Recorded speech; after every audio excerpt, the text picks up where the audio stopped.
Welcome to the bold analysis, ladies and gentlemen. I have a new revelation on why William Ruto planted, or rather appointed, Murkomen in the Ministry of Transport.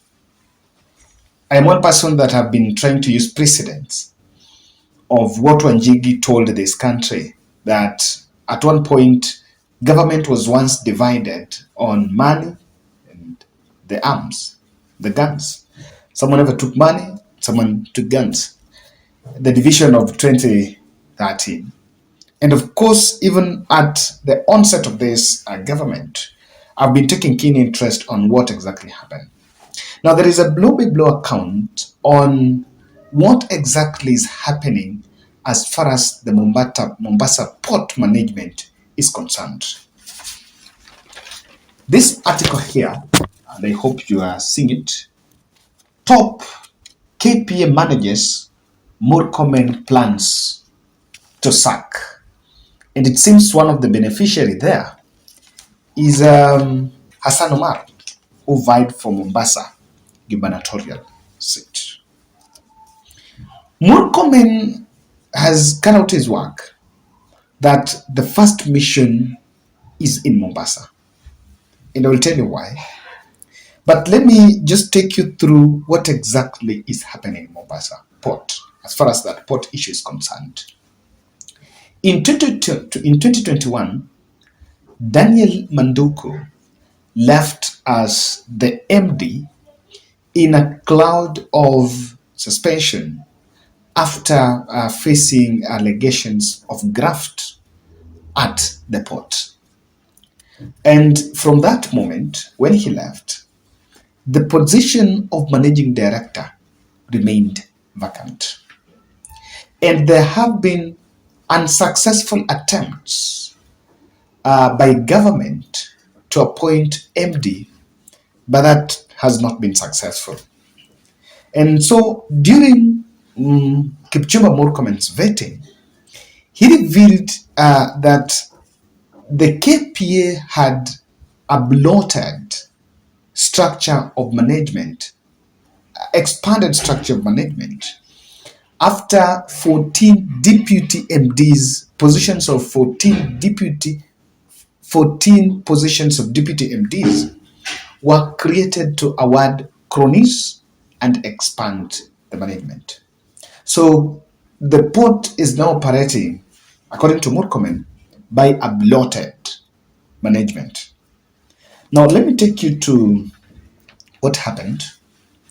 After Manduku, that position remained vacant, with only John Mwengemi being appointed there in acting capacity. The efforts to also to fill that position has not really borne any fruit. Now, what I have gathered is during President Uhuru Kenyatta's regime, I think that was Uhuru too, the port was under Treasury. Kenya Ports Authority, I think it's the same, the Kenya Railways Authority, were actually under the Treasury.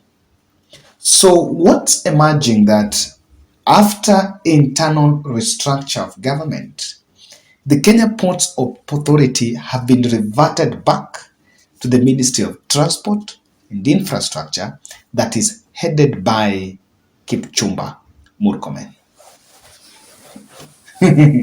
Now, that's the interesting development.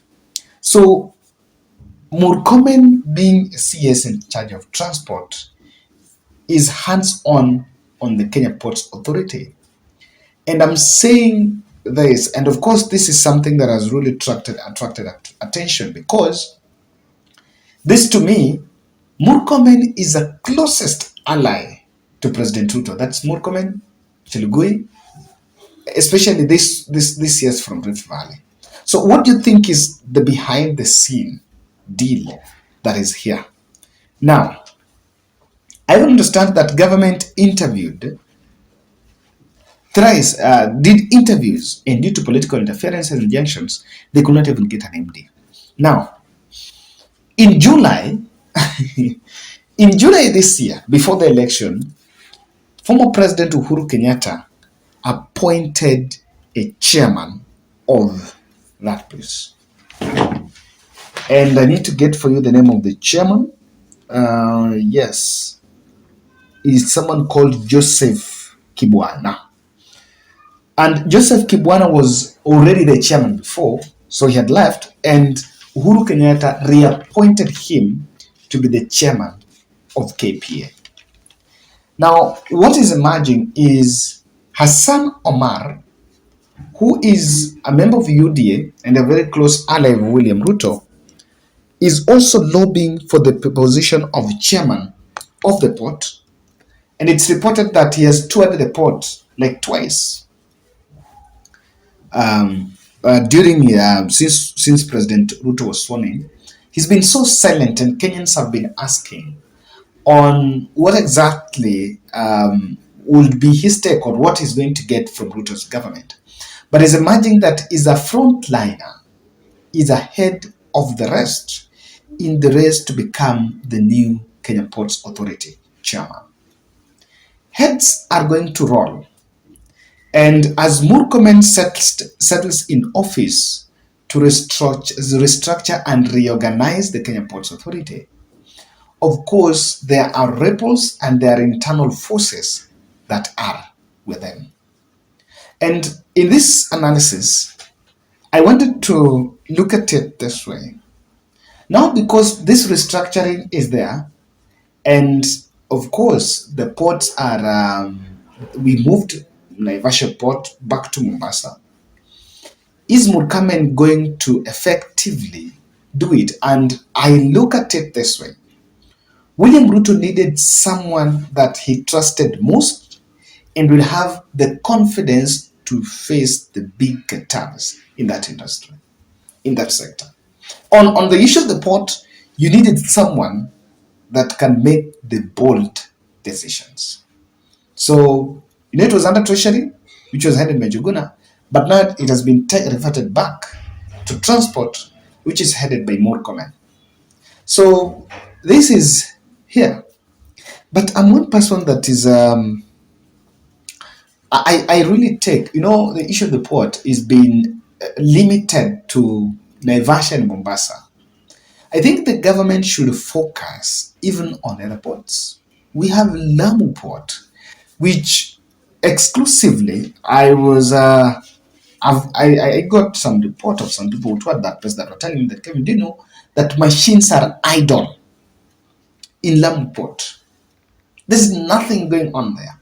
Well, there is a bit of that obsession with Mombasa Port. Now, the revival of Kisumu Port that was started by former President Uhuru Kenyatta should also be a very prime priority to Murkomen, because that it's part of it, and of course now the ports fall under the ministry, fall under treasury.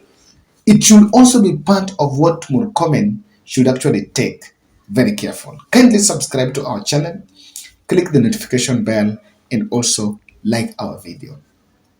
There are three resultant facts to what exactly is going to happen, and I want to start by asking.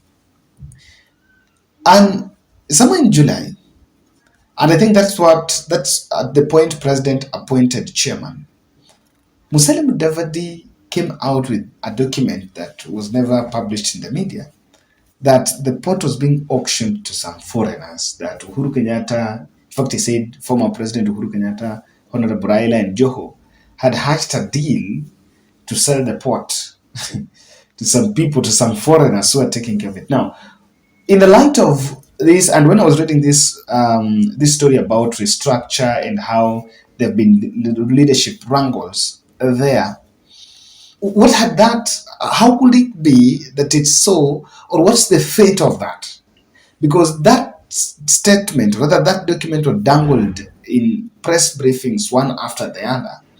But now they are in government, or Kenya Kwanza is in government, and it seems that document have sublimed. That document have disappeared. No one seems to know whether it still exists, whether it was just a political rhetoric, and what exactly Mudavadi and the team are talking about. And if you've been keen, if you are keen, you will actually realize that William Ruto camp never spoke passionately about the issue of the port. Never spoke passionately about this. Now, and I want to tie this to something. Port Repulse is going to bring Joho back to the table. But before we look at that, this is it. If Hassan Omar made a decision between going to cabinet or rather national government position and going to a parastatal state corporation like Kenya Ports Authority to take up a charge there, then William Ruto is simply setting him up against the Mombasa cartels. Now, if Hassan Omar had political ambitions in Mombasa, take this advice. You would leave Ports Authority management and actually come to national government, because there are a lot of cartels there. The powers that are, the interests that are invested there are just so big, and there will be resultant force. This is what exactly is going to happen. People may want to bring in some changes and change things there, but of course there are forces of status quo. And it means that even if you become port, even if you get the port chairman, you may not have the power per se, the goodwill per se, to bring in the changes or the progressive changes that you want. And with that, at the campaign trail, you may unsuccessfully use that to show people as cock and what you've done. And this is something that if I was Hassan Omar, I would just leave it and take up another PS or another CS position in Ruto government. But it's interesting to see how this will play out. And again, with Murkomen in the fold, guys, do you think that the interests will be demolished or they will shift to other friendly faces? Will we be in a position, because the president said that Nikieka Bible chini, Tangana ama cartels. So this is the real deal. That's my bold analysis.